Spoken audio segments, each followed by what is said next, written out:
Hello students, let's see addition of vector by graphical method. Okay, so in our textbook two methods are given, but I will be teaching you three methods. This also is very important. See, there are three methods actually for addition of vectors by graphical method. We have law of triangles, law of parallelogram, and law of polygon. So imagine a vector like this. This is vector A.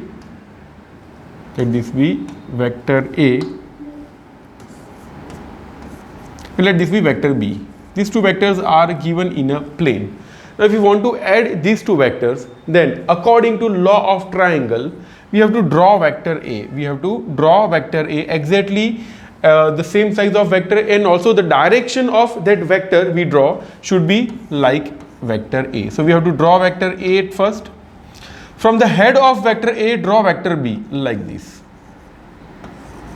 Now joining the tail of vector A to the head of vector B, this will give you the resultant vector. So this is called vector addition by law of triangles. So this is vector A, vector B, and this will be the resultant vector A plus vector B. Now let's see law of parallelogram. In case of law of parallelogram, we have to draw the vector first. Okay, now from the tail of the vector, see, if this is a vector, this is called the tail of the vector, this is called head of the vector. In case of law of triangles, we are joining the head of first vector to the tail of the another vector. Whereas in the case of law of parallelogram, we have to draw another vector itself from the tail of vector B. So if this is vector A, this is vector B, then we have to draw these two vectors from the common tail. So this is vector A, this is vector B. So at first draw vector A, draw vector B. Now from the head of vector B, draw a line which is parallel to vector A, and from the head of vector A, draw a line which is parallel to vector B. In short, we can say we are completing a parallelogram. Complete a parallelogram, and then joining the diagonal of this parallelogram from the tail of two vectors gives the resultant vector, vector A plus vector B. So this is how it is done in case of law of parallelogram. Now in case of law of polygon, in case of law of polygon, what we have to do? At first we have to draw vector A, this is vector B, and this is vector C. Draw vector A, then from the head of vector A, draw vector B. Then from the head of vector A, draw vector C. If four vectors are given, you have to continue it like 4 times.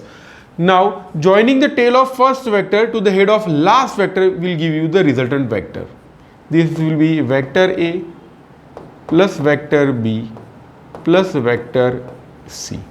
Now let me tell you the practical meaning of what we have done over here. So imagine one of your friend, like you are standing here, one of your friend is pulling you in this direction, another friend is pulling you in this direction. So pulling is a kind of force. Okay, so you can imagine if this is force F1, this is force F2. So again you are standing here, one of your friend is pulling you in this direction, another friend is pulling you in this direction. So what do you think will you go in the direction? See, if you are standing over here, obviously you will go somewhere between F1 and F2. Okay, there is no probability you are moving along this direction. Okay, you will not be able to move in this direction. If you are under the influence of two forces like F1 and F2, you will be moving somewhere over here. In order to find out that thing, we have to make a parallelogram or a polygon or a triangle. See, if these two vectors are there, we can complete a parallelogram like this. It becomes a rectangle, and this will be the resultant vector. So in this case, you practically will move along this direction. Okay, now if one of your friend which is exerting force F1, if he exerts more force, okay, if this force becomes greater, so it means this vector will become quite longer. So in that case, and F2 remains same, then the resultant will be like this. So you will see that if force F1 becomes larger, the resultant, the direction in which you are moving finally will be tilted towards the one who is exerting more force. Okay, the angle towards the person who is giving more force will decrease, and in this one it will increase. So practically whenever you solve a numerical or a MCQ in which a vector are involved, you have to imagine as if you are standing at that point and some forces are acting in different directions. I'm giving you one more example. Imagine this is suppose charge plus Q. If it is under the influence of two charges, like this is one of the charge plus Q, this is the another charge minus Q, in which direction this charge Q will move?